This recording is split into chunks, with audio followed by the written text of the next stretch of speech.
Good day, everyone. Good day, sir. So, we're Group 7, and we're here to tackle about Chapter 7, which is Rizal's second trip abroad. I am Maria Sofia Eli. I'm Steven Jan Isayas. I'm Mara Andrenica Di Lorena. Okay. And I'm Oscar Christine. I'm Colina Luta. And I'm Ashanti Shane Sianto. Good day, everyone. I am Maria Sofia Bernadette Ali, and I will be the one introducing Chapter 7, or Rizal's second trip abroad. Introduction. February 3, 1888. After Rizal's short stay for 6 months in Calamba, Rizal was forced to leave the Philippines by boarding the steamer Zafiro from Manila to Hong Kong. On February 7, 1888, steamer made a brief stopover at Amoy. Rizal did not get out of the ship due to not feeling well, and besides, he described the city as dirty. February 8, 1888, the steamer reached Hong Kong, a British colony, which according to Rizal, although the city was small but very clean. He stayed at Victoria Hotel, Hong Kong.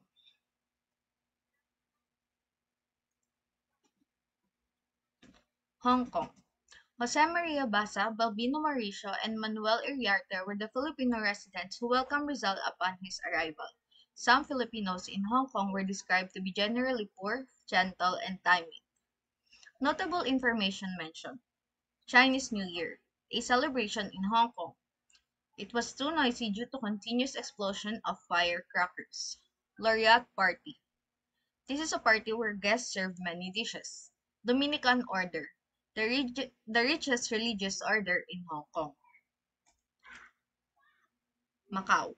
Rizal and Basa visited Macau, a Portuguese colony at the time, by boarding a ferry steamer, Pok Yang. The city is small and gloomy with many junks, sampans, and a few steamers. They stayed at the residence of Don Juan Francisco Licaros, a Filipino married to a Portuguese lady. They also visited the theater, casino, churches, pagodas, botanical gardens, bazaar, and the Grotto of Camoens, Portugal's national park. So, dito sa left side, makikita niyo po yung Grotto of Camoen. They returned to Hong Kong after a 2-day sojourn in Macau. Rizal stayed in Hong Kong for 2 weeks alone. Rizal boarded the Oceanic, an American steamer for Japan, his next destination, on February 22, 1888. On February 28, 1888, Rizal arrived at Yokohama. He proceeded to Tokyo, stayed at Tokyo Hotel for 6 days. Japan. Because of its natural beauty and charming manners of the Japanese people, Rizal branded it as the land of cherry blossoms. Tokyo was more expensive than Paris. He was visited by Juan Perez Caballero, a secretary of the Spanish legation. Rizal, although he looks like Japanese, he did not know how to speak the Japanese language and felt embarrassed for he did not know how to converse with the Japanese people. He decided to study the Japanese language. Within a few days, he can already speak the language. He also decided to study the Japanese drama called Kabuki. He then visited the museum, libraries, art galleries, shrines, and Japanese villages. He was impressed by the superb performance of the band playing Western music that he heard while he was promenading Tokyo Park, or they called as Hibiya Park. However, he did not appreciate the mode of transportation because the rickshaw was drawn by men, which made him disgusted because according to him, human beings were working like horses. So in this picture, it portrayed what a rickshaw is. It is a two-wheeled vehicle with a doorless, chair-like body and a collapsible hood, which holds one or two passengers and is drawn by a man between two shafts. So, para siyang kalesa, pero the difference is tao yung naghihila instead of horses. So, sa middle picture naman is the Hibiya Park. Ito yung dinescribe kung saan nagpo-promenade si Rizal at that time. In 1998, a bronze bust of Rizal was erected along a trail within Hibiya Park, a large public park next to the Imperial Palace, According to the historians, the bus is located at the site of the Tokyo Hotel where Rizal stayed in February and March 1888 before going to Europe. So, dito naman sa right side, yung statue of Rizal na sinasabing naka-erect dun sa Hibiya Park. So, ayun. Next. So, Saiko Usui, a Japanese girl and the only daughter of a samurai. Rizal called her Ose-san. Rizal and Ose-san almost meet daily as they visited interesting spots in the city, like the Imperial Art Gallery, the Imperial Library, the city parks, and picturesque shrines. She served as Rizal's guide, interpreter, and tutor. United States, April 13, 1888. Rizal boarded the Belgic, an English steamer bound for United States. He was so lonely and depressed because he will be missing the beautiful land and his beloved Ose-san. On the other hand, Ose-san mourned for a long time for the loss of his lover, Jose Rizal. He sojourned in the van, eh, ulit. United States, April 13, 1888. Rizal boarded the Belgic, an English steamer bound for United States. He was so lonely and depressed because he will be missing the beautiful land and his beloved Ose-san. On the other hand, Ose-san mourned for a long time for the loss of his lover Jose Rizal. His sojourn in Japan for 45 days was the one of the happiest interludes in Rizal's life. Tejo Sochero. Rizal befriended a passenger on board the Belgic whom he met during Saturday morning during his trip to the United States. Tejo was a Japanese newspaperman who was jailed in the country for his articles and principles and was exiled. They exchanged pleasantries until they arrived in San Francisco port Saturday morning on April 28, 1888.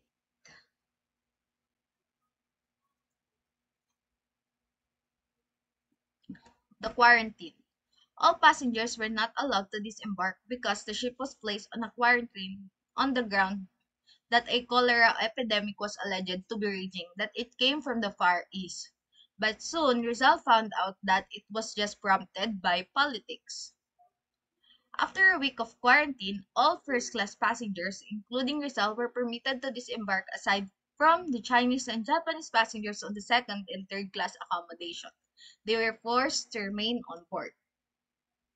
When Rizal and other passengers were permitted to disembark, he registered at the Palace Hotel, a first-class hotel in the city of San Francisco, and stayed there for 2 days. The President of the United States at that time was Grover Cleveland. So, eto si Grover Cleveland and below is the Palace Hotel kung saan nagstay si Rizal. Trip around the USA. Rizal visited the different countries of the USA such as on May 7, Reno; May 8, Nevada; May 9, Utah, Ogden, and Denver; May 10, Colorado; May 11, Nebraska; May 12, Chicago; May 13, Canada, which is an English colony at the time; and also on May 13, he arrived in New York. Jose Rizal reached New York on May 13, 1888, which he called the Big Town. He also visited the memorial of George Washington and other scenic and historical places. Rizal left New York for Liverpool on board the City Rome, the largest ship of the world during this time, on May 16, 1888. And then he visited the colossal Statue of Liberty on Bedloe Island. Now let us proceed on the next topic.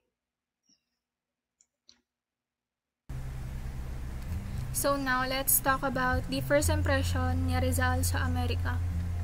So America is a progressive continent with great city with a huge farm, flourishing industry and busy factories.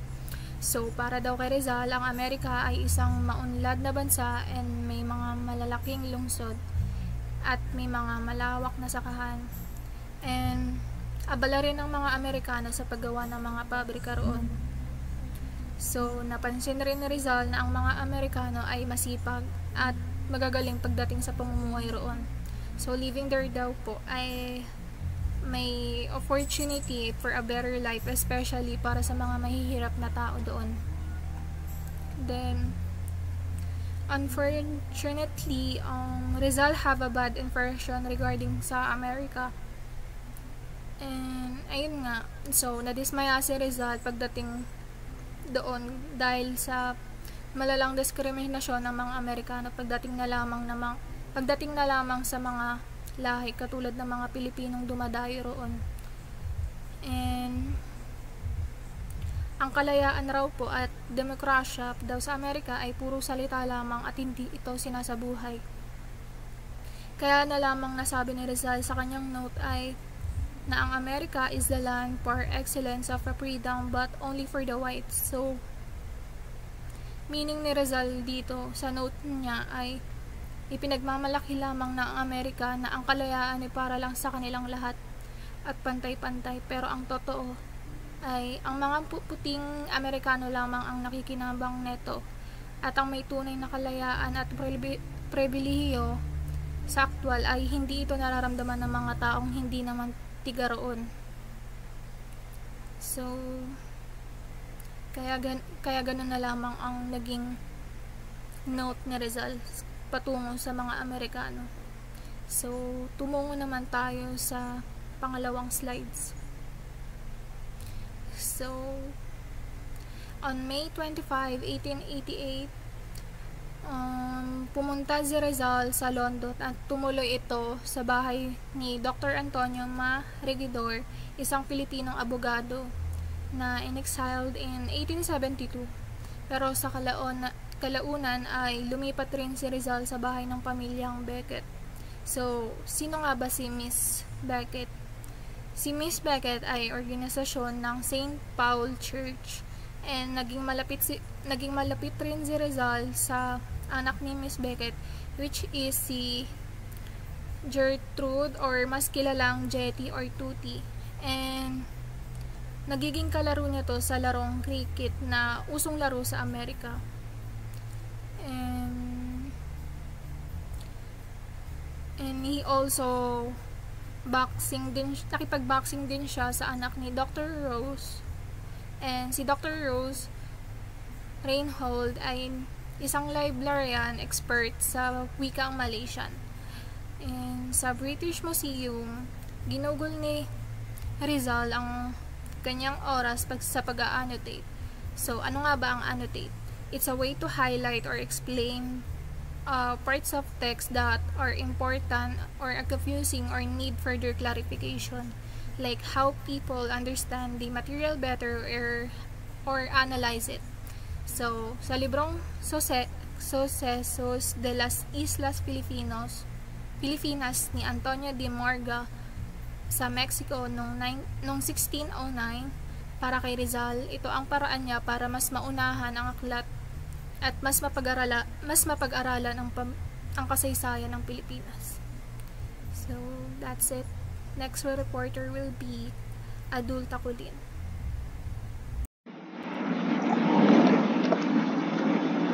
Good day everyone, I'm Colleen Farn Adulta and I'm here to present to you Rizal received bad and good news while he was staying in London. So in 1888, Dr. Rizal was staying in London. He had gone there to continue his studies and research, but while he was away from his home, he began to receive a series of bad news from the Philippines and from the Spain. These events showed how much trouble and danger both he and his fellow Filipinos were facing because of their fight for reforms and justice. So, first is yung persecution of Filipino patriots. So, a group of Filipino patriots led by Marcelo H. del Pilar signed a petition to the Queen Regent of Spain. They were asking for the expulsion of Spanish friars. So, ito yung mga priest who were abusing their powers sa Philippines. So, over 800 people yung nagperma nitong petition na to, but instead of listening, the Spanish government punished these brave Filipinos, this made it very clear na that time speaking up came with serious risk. So the next one is attacks on Rizal. Rizal himself was targeted and insulted by Spanish leaders and writers. People like Senator Salamanca and Vida criticized him in the Spanish Cortes or Spain Parliament, while writers naman like Wenceslao Retana and Pablo Fesed wrote nasty articles about him sa mga newspapers. They didn't like, ginawa nila to kasi they didn't like Rizal's ideas and were trying to, syempre, destroy his reputation. So, ganun kalala. Then, yung next one naman is yung persecution of Rizal's family.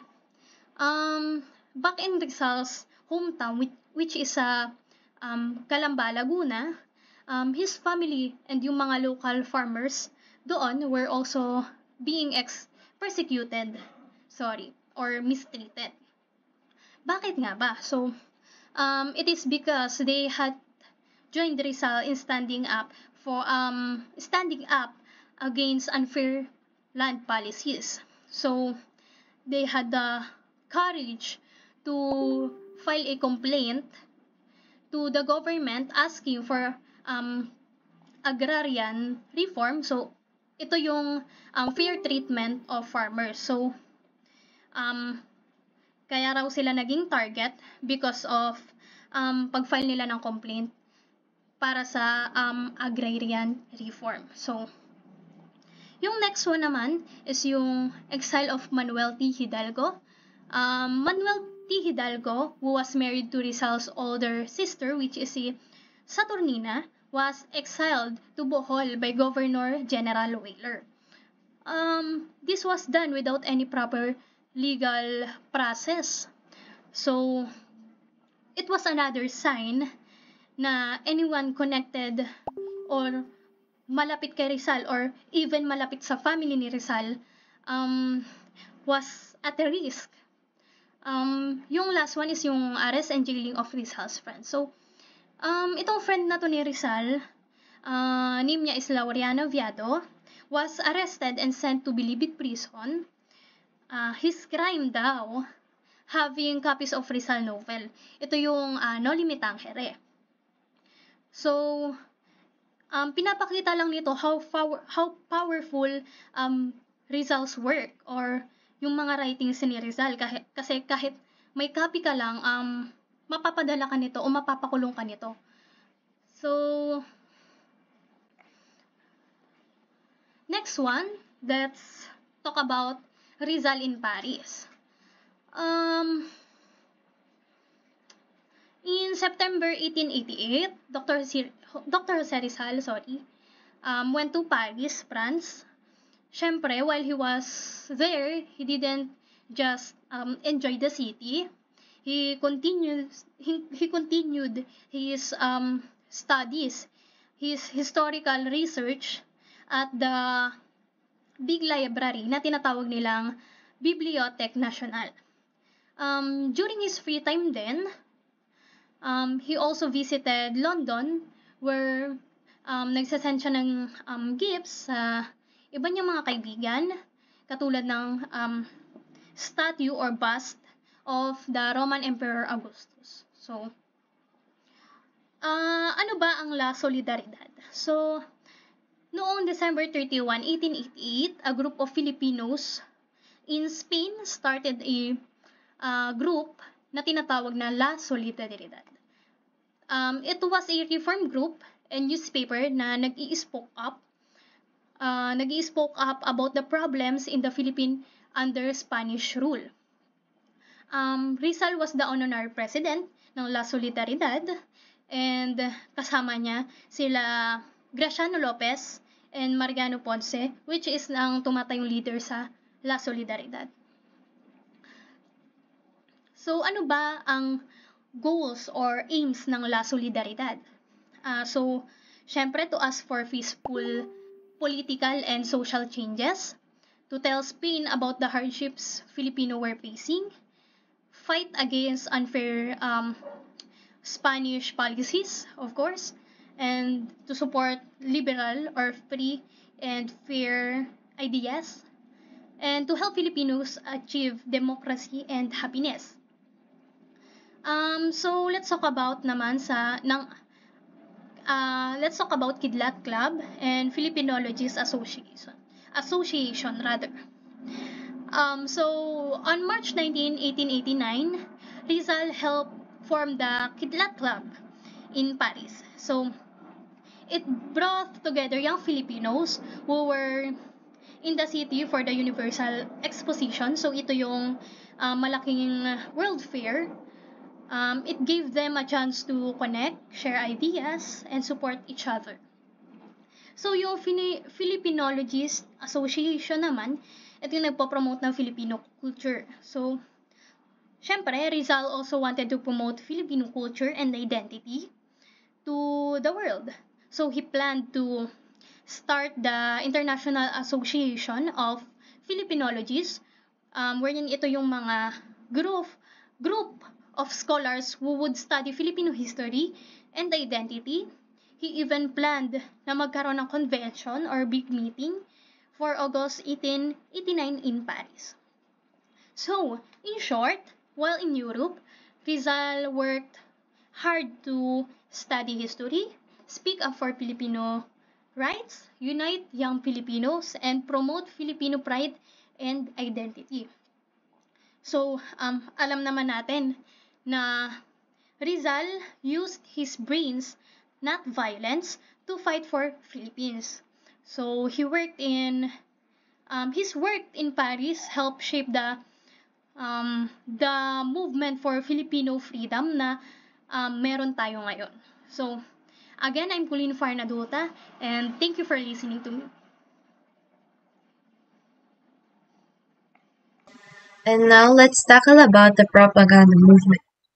Ano nga ba ang propaganda movement? Ito yung pagpapalaganap ng mga idea, information, or rumors na may layuning tumulong o manira sa isang tao, grupo, or layunin. Ginagawa ito para impluwensyahan ang pananaw ng ibang tao. Ginagamit ito sa politics, religion, media, at mga negosyo. Maaring positive or negative ang epekto nito. Ang example ng positive na epekto is yung tumulong sa isang adhikain, halimbawa yung sa kampanya para sa kalikasan. Ito ay may positibong epekto para sa lahat ng tao. Ngunit sa negatibong epekto naman is yung manira ng isang tao, grupo o ideya. Ang halimbawa nito is yung siraan ng kalaban sa eleksyon. Noong 1880 to 1898, nabuhay ang propaganda movement. Ito ay isang kilusan ng mga Pilipinong ilustrado or yung mga edukadong Pilipino na nagsimulang lumaban sa mapang-aping pamamalakad ng mga Kastila sa pamamagitan ng pagsulat, talumpati at publikasyon. It aims to secure political and social reforms from Spain for the Philippines. Next naman is yung impact ng propaganda movement. So it raised awareness of Filipino identities and rights. It inspired future revolutionaries, though reforms weren't achieved, it awakened national consciousness. Yung main platform ng propaganda movement is yung La Solidaridad. Isa siyang newspaper na nag-serve as the voice of the movement, promoting reforms and exposing Spanish abuses. Next naman is yung aims ng propaganda movement. First is representation of the Philippines in the Cortes Generales, or the Spanish Parliament. Gusto ng mga propagandista na magkaroon ng kinatawan ng Pilipinas sa pamahalaan ng Espanya, or the Cortes Generales, para may boses sa mga Pilipino sa paggawa ng batas. Sa ganitong paraan, madidinig ang hinaing ng bayan at hindi na lamang sunod-sunuran sa kagustuhan ng mga Kastila. Next is the secularization of the clergy. Hiniling nila ng mga Pilipinong pari ang mga siwa sa mga simbahan, hindi ang mga praileng Kastila. Gusto nilang ihiwalay ang relihiyon sa pamahalaan at bigyang pagkakataon ng mga Pilipinong pari na mamuno sa mga parokya. Third is their legalization of Spanish and Filipino equality. Hiningi nila na pantay ang karapatan ng mga Pilipino at Kastila sa batas at lipunan.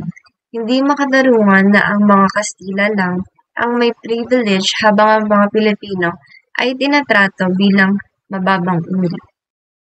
The fourth one is the creation of public school system independent of Catholic prayers. Nais nilang magkaroon ng sistemang pampublikong paaralan na hindi kontrolado ng simbahan, lalo na ng mga praile. Layunin nito na ang edukasyon ay maging libre, patas at bukas para sa lahat, hindi panig sa simbahan lamang. Next is the abolition of Walay Servicios, or the forced labor, and bandala, or the forced sale of products to the government.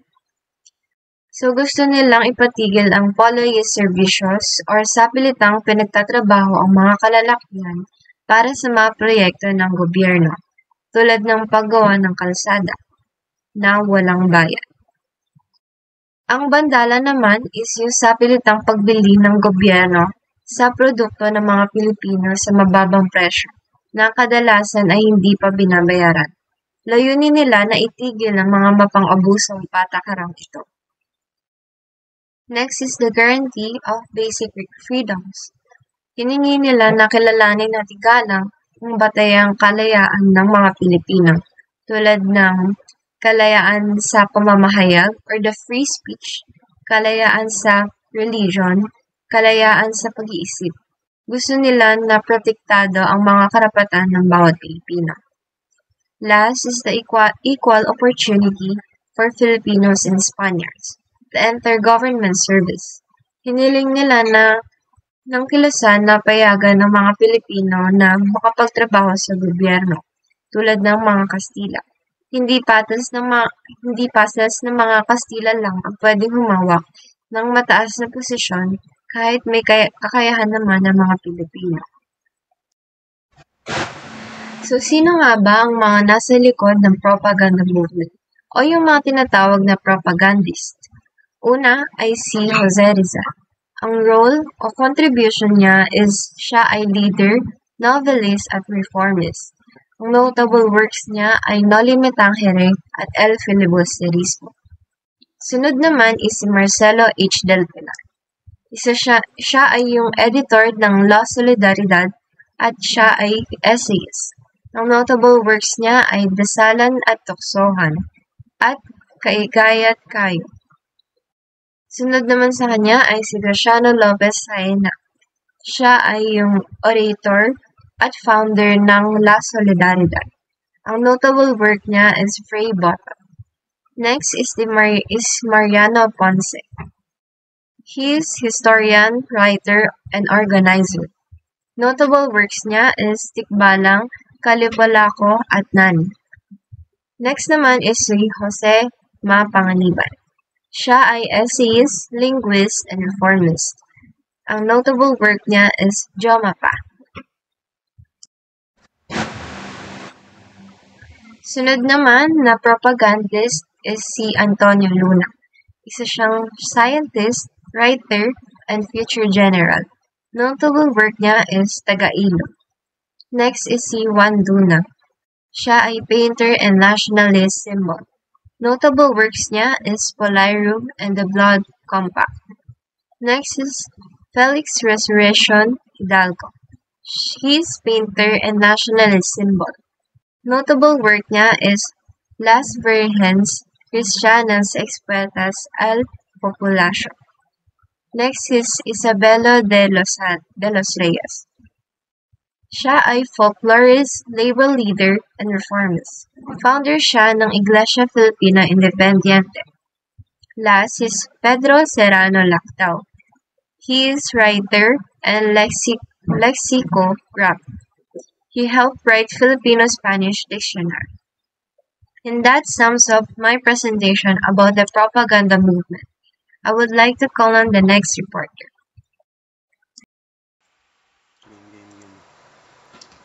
Jose Rizal, the author of No Limitang Hare and El Filibusterismo. Jose Rizal considered the most prominent figure of propaganda movement. A gifted writer, his novels No Limitang Hare and El Filibusterismo exposed the abuse of Spanish friars and the colonial government, igniting a sense of national consciousness among the Filipino people. He advocated for reform through peaceful means, believing in the power of education, enlightenment. His execution by the Spanish authority in 1896 fueled the Filipino Revolution. The contribution of Jose Rizal in propaganda movement. Literary works is No Limitang Hare, 1887 and El Filibusterismo, 1891. Criticized the Spanish government and friars for their oppression of Filipino. This novel is inspired a sense of nationalism and resistance. The advocacy for reform, he called the education, equal rights, and representation for a Filipino under the Spanish rule. Unlike the revolutionary who sought armed struggle, and Rizal believed in a peaceful reform through enlightenment and education, execution, and legacy. Despite advocating the non-violent, he was arrested and executed by a firing squad on December 30, 1896, accused of inciting rebellion. His death sparked the Philippine Revolution, leading to the country's eventually fight for independence. Today, Jose Rizal is honored as the Philippine national hero, remembered for his intellect, patriotism, and sacrifice. His writing remain essential in the Philippine history and identity. Next is Graciano Lopez Haina, publisher of the La Soledad movement of Principal Organ.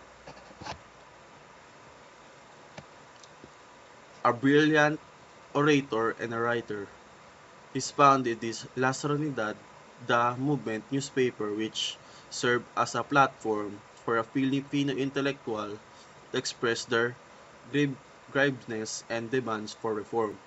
His, his satirical writing and speech criticized the corruption and injustice of the Spanish colonial rule. The contribution of Graciano Lopez Haina in a propaganda movement. The founded of La Soledad in 1889, established La Soledad, the official newspaper of the propaganda movement. The publish served as a platform for the Filipino intellectual in Spain to demand reform such as freedom of speech, equal rights, and representation in the Spanish government. The power of orator and a satirist.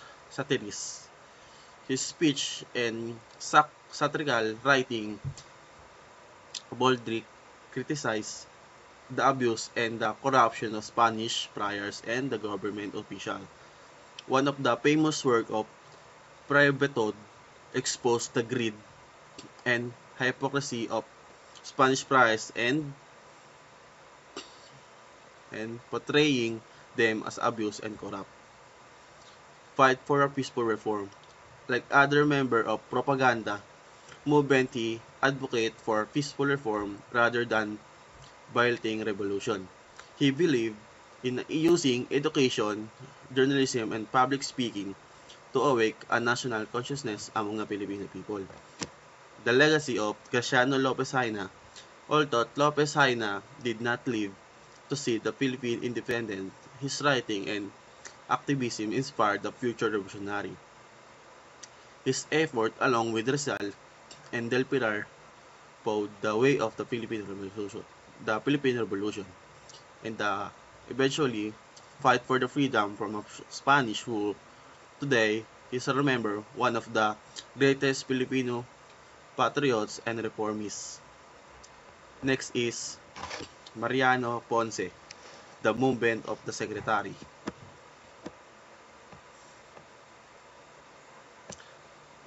Mariano Ponce, a key member that worked in the administrative role of the propaganda movement. He worked in the distribute of the La Serenidad newspaper and helped founding in the movement. The contribution of Mariano Ponce in the propaganda movements. Administrative role in the propaganda movement. Ponce played a crucial role in organizing and managing the movement of movement affairs. His administrative skills helped sustain the movement operation and communication, ensuring that its member remain active in advocating reform. Distribution of La Soledad. He was responsible for the printing and circulation of La Soledad, the movement newspaper. Through this effort, the newspaper was widely distributed among Filipinos in Spain and the Philippines, spreading the movement call for reform. Fundraising and support for the movement. He helped finance movement by securing funds from Filipino expatriates and sympathizers. His financial support ensured the propaganda campaign could continue despite the limited resources. Legacy of Mariano Ponce is Mariano Ponce may not have been well known as a Rizal or Lopez Haina, but his behind the scene contribution was essential to the success of a propaganda movement. His effort in the organization, founding, and contribution propaganda materials helped inspire the rise of nationalism and eventually a Filipino revolution. Today, he is remembered as one of the unsung heroes of movement, proving that not all heroes fought on the front line. Some worked tirelessly in the background to make change possible. Next is Marcelo H. Del Pilar. Marcelo Del Pilar, a skilled political analyst and a journalist. He played a vital role in La Soledad, often writing under the pen name Plaridel. He was known for his sharp wit and his ability to articulate to the Filipino people, inspiring for reform.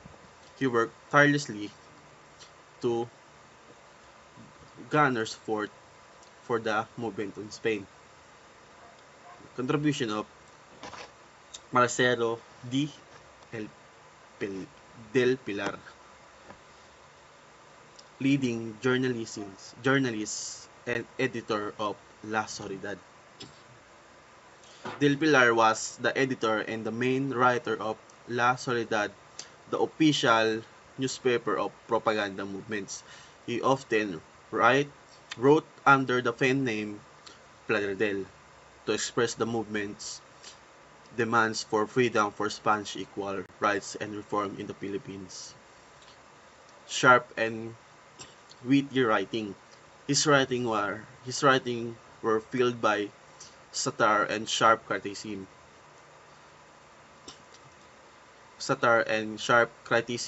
Of Spanish priors and the corrupt colonial official. Through his powerful article, he exposed injustice, encouraged nationalism, and inspired Filipino to stand up against operation. Political strategy and organizer. Aside from writing, Del Pilar worked hard to unite and organize Filipino Filipinos in Spain to support the movements. He tirelessly reached out of out to Spanish political, intellectual, and Filipino abroad, seeking support to their cause. The legacy of Marcelo H. Del Pilar.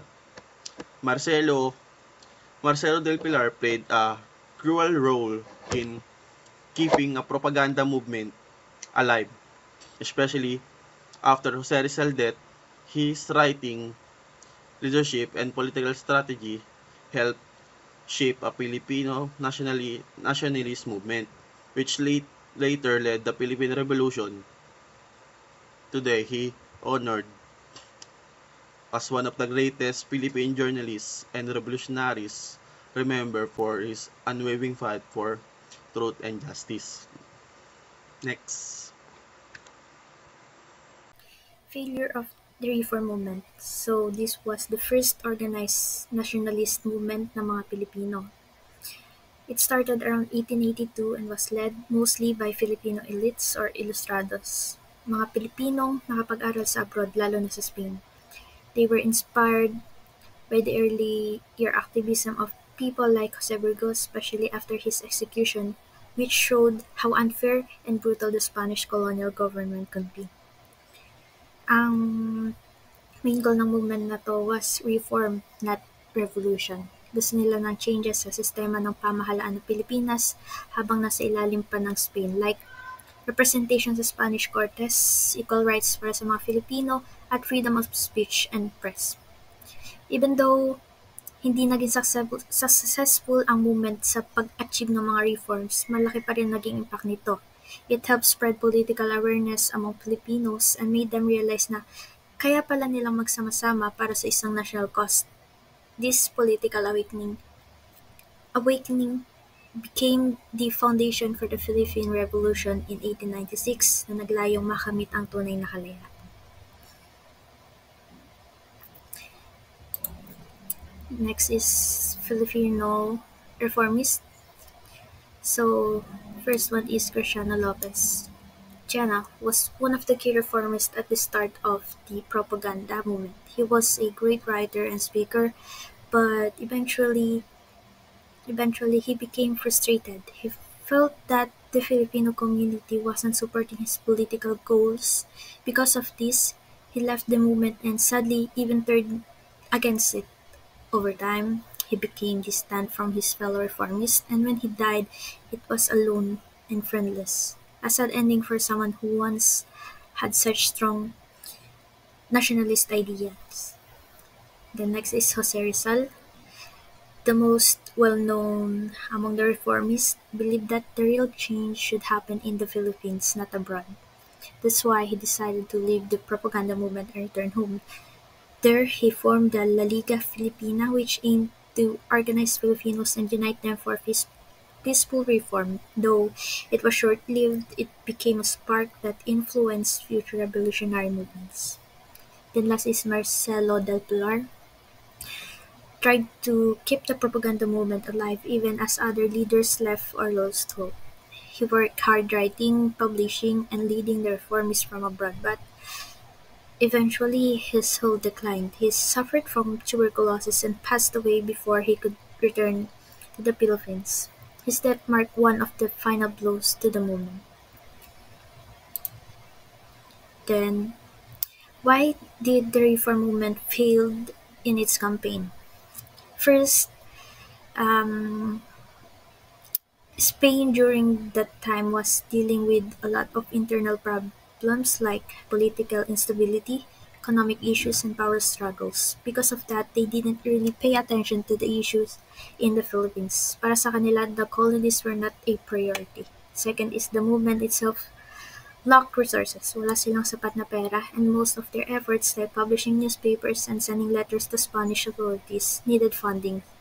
Since they were based abroad, it was also hard to reach and organize the masses in the Philippines. Third is the propagandists themselves were not always united.